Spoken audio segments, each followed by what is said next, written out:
Good morning. আজ class 6 এর math ক্লাসে ফার্স্ট সামেটিভের কিছু অঙ্ক তোমাদের দেখিয়ে দিচ্ছি। তো প্রথমে আছে গসাগু লসাগু। গসাগু কথার পুরো পুরো মানে কি? গসাগু হচ্ছে গরিষ্ঠ সাধারণ গুণনীয়। গসাগু মানে হচ্ছে গরিষ্ঠ সাধারণ গুণনীয়। আর লসাগু কথা পুরোটা হচ্ছে লঘিষ্ঠ সাধারণ গুণিতক। লঘিষ্ঠ সাধারণ গুণিতক। ভাগ পদ্ধতিতে এবার ভাগ পদ্ধতিতে 32, 40 আর 72। ভাগ পদ্ধতিতে 32, 40 আর 72 সংখ্যাগুলির গসাগু এবং লসাগু নির্ণয় করব। ভাগ পদ্ধতিতে এবং করা যায়, আর গসাগু আরেকটা পদ্ধতিতে করা যায়, তার নাম হচ্ছে উৎপাদকের বিশ্লেষণ। উৎপাদকের বিশ্লেষণ মানে ভেঙে ভেঙে সংখ্যাগুলোর মধ্যে যেগুলো মিলবে সেগুলো হচ্ছে সবগুলো একসাথে মিলবে, সেটাই হচ্ছে তার উত্তর। আর যেখানে ভাগ পদ্ধতিতে হচ্ছে 32, 40 কে 32 দিয়ে ভাগ করলে আসে 1, 32 থাকে 32, 8 অবশিষ্ট থাকছে, 8 দিয়ে আবার 32 কে ভাগ, তাহলে হচ্ছে 4 আসছে 32। তাহলে কি হলো? এখানে এলো 8। এই 8 দিয়ে আবার 72 কে ভাগ করতে হবে। 8 দিয়ে 72 কে ভাগ করলে 8 9 72, 8 9 72। তাহলে দুটোতেই আমরা পাচ্ছি 8। অতএব নির্ণয় গসাগু সমান 8। নির্ণয় গসাগু সমান 8। বুঝতে অসুবিধা নেই? ঠিক আছে। এরপরে লসাগু নির্ণয় করি। লসাগু নির্ণয় করার সময় এইভাবে উৎপাদকের বিশ্লেষণ করে নেওয়া যায়। সেটা হচ্ছে যে 32, 40 আর 72 একসাথে লিখে দিলাম কমা কমা দিয়ে। এবার কত দিয়ে যাচ্ছে বর্তমানে দেখলাম 2 দিয়ে যাচ্ছে, তাহলে হচ্ছে 16 দুগুণে 32, 40 দুগুণে 20 দুগুণে 40 আর 36 দুগুণে 72। আবার 2 দিয়ে যাচ্ছে, 8 দুগুণে 16, 10 দুগুণে 20, 18 দুগুণে 36। আবার 2 দিয়ে যাচ্ছে, 4 দুগুণে 8, 5 দুগুণে 10, 9 দুগুণে 18। এবার দেখো এই 4 5 9 আর এর মধ্যে যাচ্ছে না, আর একটা সংখ্যা যাচ্ছে না, তাই এখান থেকে এবার হচ্ছে 5টা একটা আলাদা করে নিলাম। 5 একে 5, তারপর 4 9 গুলো লিখে দিলাম। এবার দেখো 9 কে ভাঙলাম, 3 3 9, আবার 3 দিয়ে যাচ্ছে 3, আর 4 কে ভাঙলাম, 2 দিয়ে গেল, 2 দুগুণে 4, আবার 2 একে 2। তাহলে আমরা কি পেলাম? যে আমাদের নির্ণয় লসাগু সমান হচ্ছে 2 ইনটু, দেখো 2 into 2 into 2 into 5 into 3 into 3 into 2 into 2। তাহলে কটা 2 পেয়েছি? 3টে, 2টো, 5টা। একটা, দুটো, 3টে, 4টে, 5টা। এবার কটা 3 পেয়েছি? 2টো। তাহলে এটা হচ্ছে একটা 3, এটা আরেকটা 3। এবার 5 কটা পেয়েছি? একটা। সব কটা গুণিত আকারে লিখে ফেলতে হবে। এবার গুণ করলে পাবো 1440।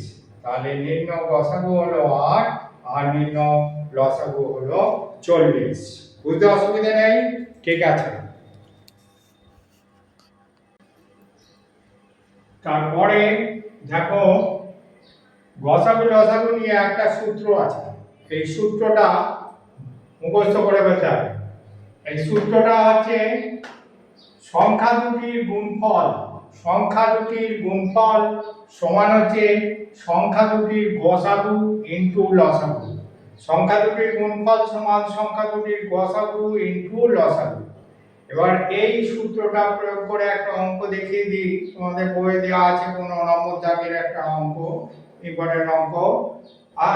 অধিকাংশ সময় পরীক্ষায় পড়ে। তো দেখিয়ে দিই। দুটি সংখ্যার গসাগু ও লসাগু যথাক্রমে 8 ও 280। একটি সংখ্যা 56 হলে অপর সংখ্যাটি কত হিসাব করো। অপর সংখ্যাটি কত হিসাব করো। উত্তরটা কিভাবে লিখবে দেখো। আমরা জানি সংখ্যা দুটির গুণফল সমান হচ্ছে সংখ্যা দুটির গসাগু ইনটু লসাগু। তাহলে প্রথম সংখ্যাটা আমরা জেনে গেছি, প্রথম সংখ্যাটা 56, একই না? তাহলে প্রথম সংখ্যাটা হচ্ছে 56, তাহলে অপর সংখ্যাটা কত এটা জানতে হবে। তাহলে 56 ইন্টু অপর সংখ্যা সমান হচ্ছে 8 ইন্টু 280, অর্থাৎ গসাগু 8 আর ইন্টু লসাগু 280। অতএব অপর সংখ্যা সমান হচ্ছে 8 ইন্টু 280, আর 56টা ওদিকে চলে গেল, ভাগ হয়ে গেল। ভাগ হয়ে গেল। এইবার অপর সংখ্যা সমান 8 দিয়ে 56 কে কাটলে 27 56, এবার 7 দিয়ে 280 কে কাটলে 40, 4 7 28 40 সমান হচ্ছে 40। অতএব অপর সংখ্যাটি সমান 40। বুঝতে অসুবিধা নেই কারো? ঠিক আছে।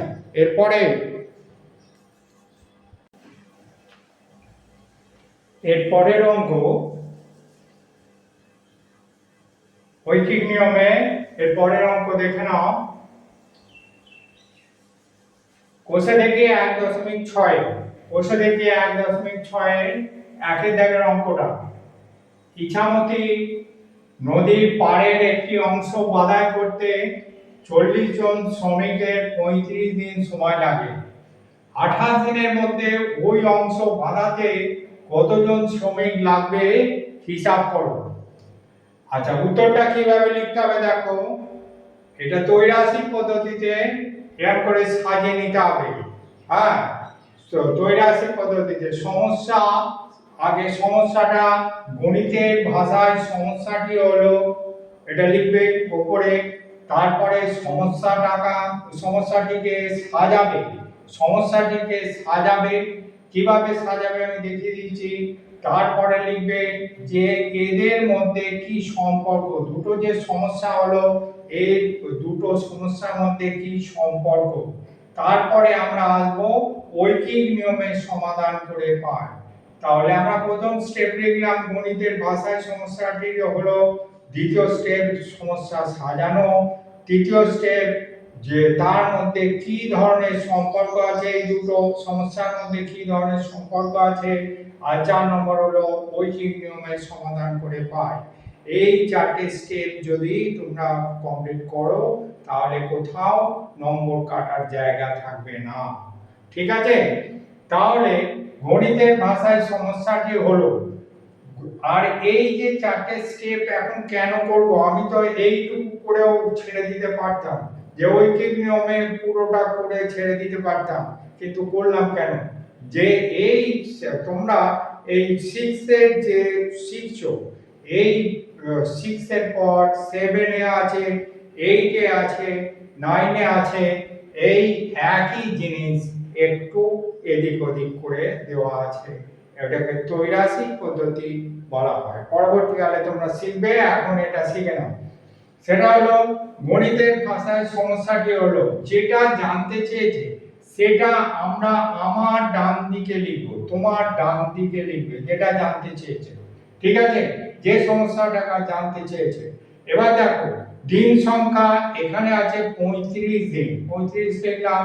এবার শ্রমিক সংখ্যা হচ্ছে 40 জন এদিকে লিখলাম। এবার হলো কি 28 দিন, এই 28 দিন। এবার বলেছে কি শ্রমিক সংখ্যা কত, জিজ্ঞাসা চিহ্ন হলো শ্রমিক সংখ্যা। তাহলে এখানে দেখা গেল দিন সংখ্যা কমলে 35 ছিল 28 হয়েছে, তাহলে নিশ্চিত দিন সংখ্যা কমেছে, একই না? যদি দিন সংখ্যা কমে তাহলে কি হবে, দিন সংখ্যা কমলে শ্রমিক সংখ্যা বেড়ে যাবে, একই না?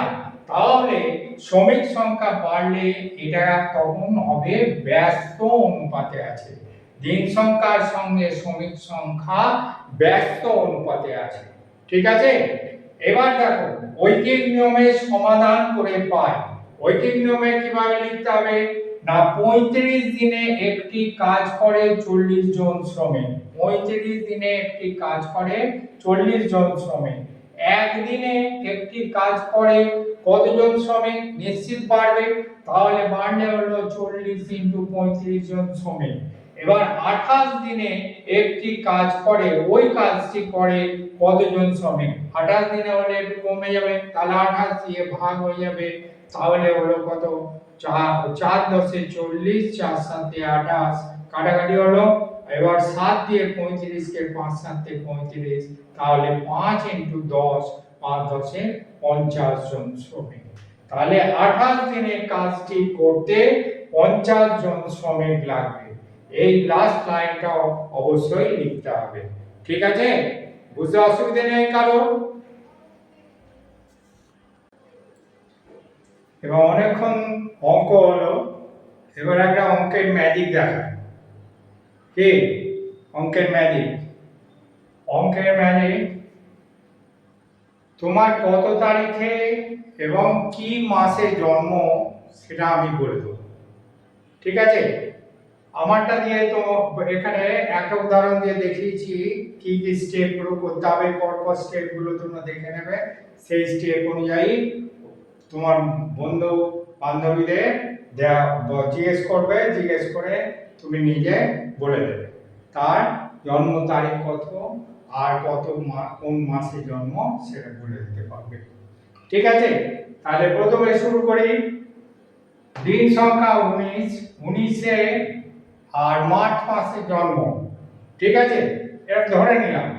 এইবার প্রথম স্টেপে কি করতে হবে? প্রথম স্টেপে হচ্ছে যে দিন সংখ্যাটা যেটা ধরবে তোমার বন্ধু, তাকে 2 দিয়ে গুণ করতে বলবে। ঠিক আছে, 2 দিয়ে গুণ করলে হলো 38। এবার দ্বিতীয় স্টেপটা কি হবে? দ্বিতীয় স্টেপটা হবে যা হয়েছে গুণফলটা তার সাথে 5 যোগ করতে হবে। তার সাথে 5 যোগ করতে হবে। 38 এর সাথে 5 যোগ করলে হলো 43। 43 এর এবার তৃতীয় ধাপটা কি? যে সংখ্যাটা যোগ করে পাওয়া গেল তার সাথে 50 গুণ করতে হবে। তার সাথে 50 গুণ করতে হবে। ঠিক আছে, 50 গুণ করলে পাওয়া গেল 2150। এবার যেটা পাওয়া গেল তার সাথে এবার মাসটাকে যোগ করে দিতে হবে। চতুর্থ ধাপ হলো মাসটাকে যোগ করতে হবে। ঠিক আছে, তাহলে পাওয়া গেল 2153। একই না? এবার হলো কি পঞ্চম ধাপ। পঞ্চম ধাপে কি করতে হবে? লাস্ট ধাপ, সেটা হচ্ছে 250 যা হয়েছে তা থেকে বিয়োগ দিয়ে দেবে। যা হয়েছে ফল তা থেকে 250 মনে মনে বিয়োগ দিয়ে দেবে। বিয়োগ দিয়ে যেটা হলো তাকে জিজ্ঞেস করবে যে তার কত লাস্ট কত সংখ্যাটা হলো। এটা খালি একবার জিজ্ঞেস করে নেবে যে লাস্ট সংখ্যাটা তোমার বলো। তাহলে লাস্ট সংখ্যাটা হলো 1903, মানে হচ্ছে 1903।